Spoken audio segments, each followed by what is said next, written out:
Terima kasih Anda masih bersama kami. Bagi Anda yang baru saja bergabung, kami hadirkan kembali 3 berita utama hari ini.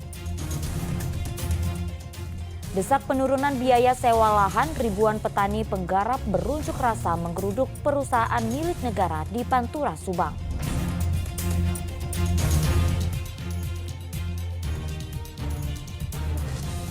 Warga Ciamis keluhkan beras bansos yang berbau dan gampang basi bila dimasak. 23 pelajar ditangkap lantaran terlibat duel kelompok pelajar di Cianjur.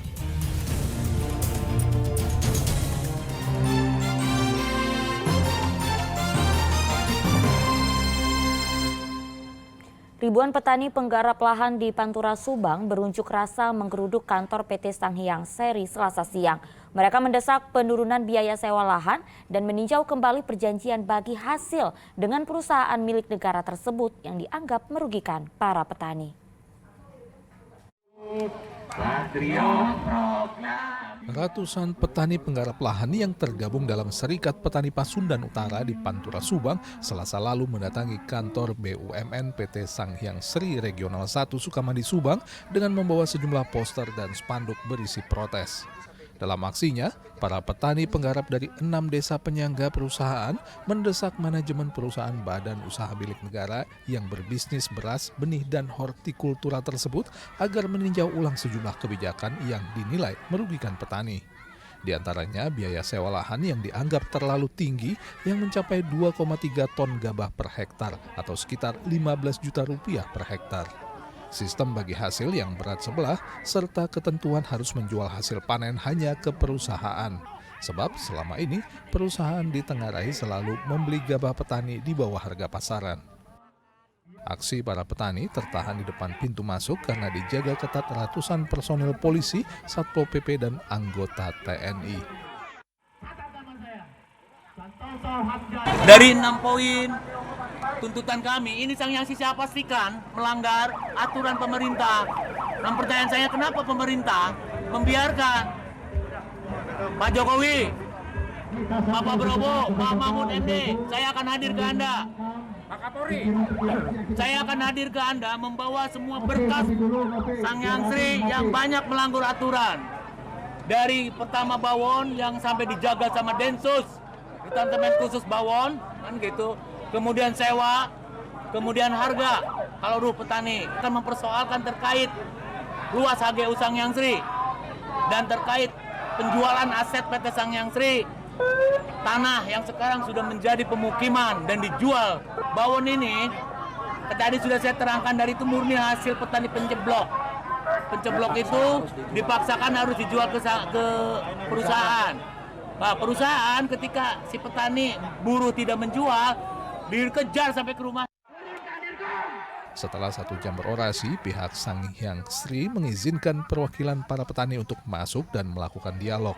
Hingga berita ini dibuat, belum ada keterangan resmi dari perusahaan plat merah tersebut mengenai tanggapan mereka atas tuntutan para petani. Para petani mengancam akan melakukan aksi yang lebih besar dengan memasang tenda di halaman kantor jika tuntutan mereka tidak dipenuhi. Zainal Arifin melaporkan dari Subang.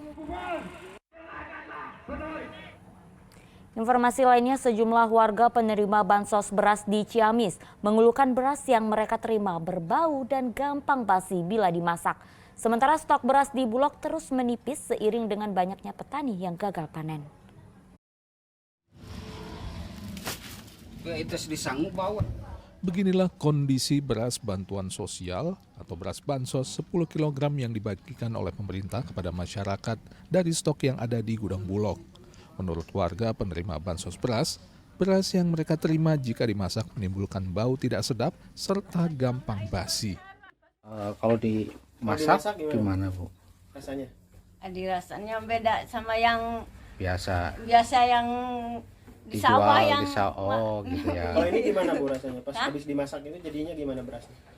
berasnya bau gitu. Oh, bau. Nggak bisa tahan lama. Enggak, tahan lama enggak. Berarti sekali masak harus habis. Sekali masak gitu. Harus habis. Ya. Kalau dinantikan Kali besok mah nggak kuat. Ada yang gitu kan masih banyak. Oh, jadi itu ya, lembek iya, gitu ya. Lembek. Menanggapi keluhan warga, Bulog Ciamis mendatangi warga penerima beras di Cijenjing. Namun setelah diperiksa, petugas menyatakan kondisi beras baik dan sesuai standar beras medium dari Bulog. Petugas Bulog menjelaskan kepada warga penerima bahwa beras pembagian adalah kualitas medium yang berbeda kualitasnya dengan beras premium yang biasa ada di pasaran. Bulog Cabang Ciamis juga menyatakan saat ini sudah tidak bisa menyerap beras dari petani. Selain akibat banyak petani yang gagal panen, harga gabah pun dinilai sudah terlalu mahal. Bulog menyalurkan beras medium dalam keadaan baik. Bila masyarakat menemukan beras yang di bawah standar, mohon segera lapor berjenjang ke kepala desa, naik ke atas, nanti segera kita ganti pada saat itu juga. Dengan kekeringan dan faktor alam ini mempengaruhi penyerapan kita jadi agak berkurang. Tapi alhamdulillah di awal tahun kita udah nyerap banyak sehingga bisa mengcover untuk kebutuhan akhir tahun sambil menunggu panen juga sedang berjalan sekarang. Mudah-mudahan kita masih bisa menyerap lagi. Selama kekeringan pengaruhnya cukup banyak ya, ada sekitar 50% terpengaruh. Untuk posisi sekarang Bulog Ciamis Seperiangan Timur kita ada di angka stok 10.000 ton. Itu ya kurang lebih cukup sampai 4 bulan ke depan sambil menunggu panen berikutnya. Pembagian bansos beras sebanyak 10 kg diberikan kepada warga yang sebelumnya sudah menjadi peserta program Keluarga Harapan dan bantuan pangan non-tunai. Di wilayah Priangan Timur ada 9.200 keluarga penerima bantuan dan semuanya telah dibagikan. Eko Setiabudi melaporkan dari Ciamis. Video berisi ajakan membersihkan Pantai Loji Kabupaten Sukabumi dan klaim sebagai pantai terkotor nomor 4 di Indonesia oleh sekelompok pemuda asal Bandung menuai protes dari pemuda Kecamatan Simpenan. Mereka bahkan menyatakan akan melaporkan tindakan tersebut ke polisi. Namun masalah sampah di Pantai Loji selama ini tak kunjung terselesaikan.